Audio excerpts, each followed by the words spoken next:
तभी भाभी ने बोला, सोच क्या रहे हो, कपड़े निकालो और कूद पड़ो पानी में।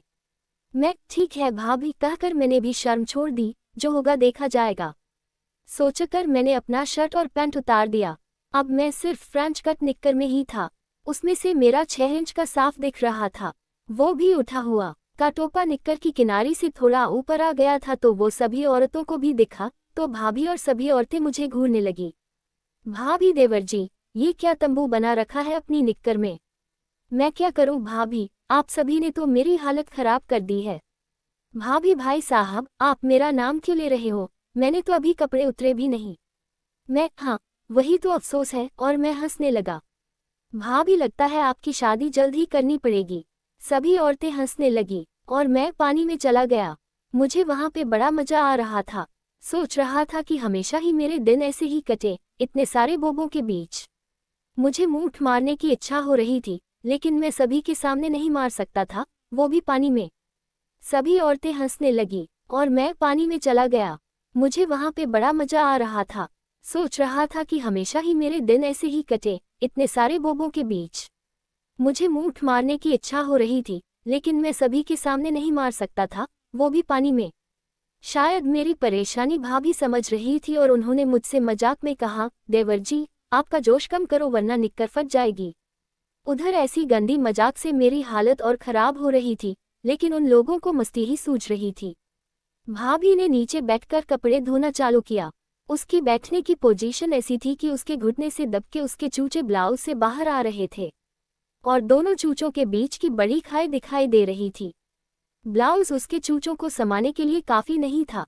उसका गला भी बहुत बड़ा था, जिससे उनकी आधी चूचियां बाहर दिख रही थीं। चूचियां क्या गजब थी, मानो 2 हवा के गुब्बारे, वो भी एकदम सफेद, जिसे देखकर बस पूरा खाने को दिल कर जाए।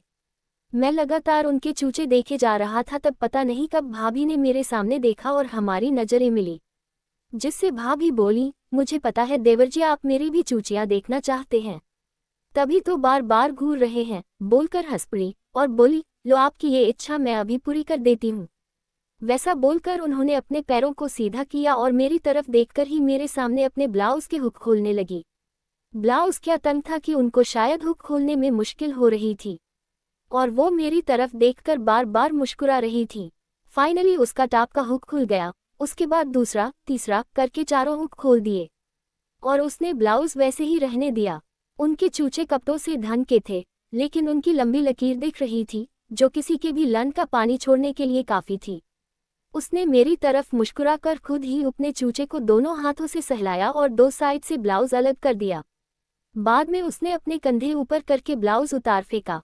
अब उसके हाथ पीछे की ओर गए और उसने अपनी ब्रा का हुक भी खोल दिया। वाओ, ब्रा उसके हाथों में थी और उनके दूधिया चूचियां हवा में लहराने लगी। चूचियां भी जैसे हवा में आज़ाद होकर फ्री महसूस कर रही हो, वैसे हिलने लगी। उनके निपल मीडियम साइज के और एकदम काले थे और दोनों चूचों के बीच में कोई जगह नहीं थी और एक दूसरे से अपनी जगह लेने के लिए जैसे लड़ाई कर रहे हों। वो नज़ारा देखने लायक था। मेरी आंखें वहां से नजरें हटाने का नाम नहीं ले रही थी। उन्होंने वो देख लिया और बोली, क्यों देवर जी, अब बराबर है ना? हुई तसल्ली। मैं बस हैरान होकर देखे ही जा रहा था। बाकी औरतें उनकी ये हरकत से हंसने लगी। अब मेरे काबू में नहीं था। तभी एक चाची जो कि करीब 35 साल की थी, उसने भाभी को कहा, क्यों बेचारे को तड़पा रही हो? ऐसा देखकर तो विचार से पानी निकल रहा होगा। बात भी सही थी उनकी, शायद वो ज्यादा अनुभवी थी, इसलिए आदमी की हालत समझती थी। वैसे मेरी भाभी भी कोई कम अनुभवी नहीं थी, लेकिन वो मजा ले रही थी। मैंने भाभी को बोला, भाभी आप मत तड़पाओ मुझसे अब रहा नहीं जा रहा है। वो बोली, क्यों रहा नहीं जा रहा है? मतलब क्या हो रहा है? मैं भी बेशर्म होकर बोला, भाभी मेरा बैठने का नाम ही नहीं ले रहा है। वो हंसती हुई बोली, सब्र करो देवर जी, उसका इलाज भी मेरे पास है, देखते हैं कि कैसे नहीं बैठता है आपका वो। और वो फिर कपड़े धोने लगी। मैं फिर उसकी और दूसरी औरतों के चूचे देखते हुए फिर से नहाने में ध्यान लगाने लगा, लेकिन मेरा ध्यान बार बार उन सभी के चूचों और जांघों के बीच में ही अटक जाता था। कई औरतों का पेटीकोट तो घुटने तक ऊपर उठे होने की वजह से उनकी जांघें साफ साफ दिख रही थीं और चूचे घुटनों में दबने से इधर उधर हो रहे थे। तभी मैं नहाने का छोड़कर मूठ मारना चाहता था कहीं पेड़ के पीछे। मैंने भाभी को बोला, भाभी मैं अब थक गया हूँ और मुझे भूख भी लगी है, तो मैं घर जा रहा हूँ। भाभी बोली, अभी से क्यों थक गए तुम? और भूख लगी है तो तुम्हें कहीं और जाने की जरूरत नहीं है, इधर ही तुम अपनी भूख मिटा लो। ऐसा बोलकर उसने बाजूवाली को बोला, क्यों रे रसीला, तेरे चूचे में अभी दूध आ रहा है कि नहीं?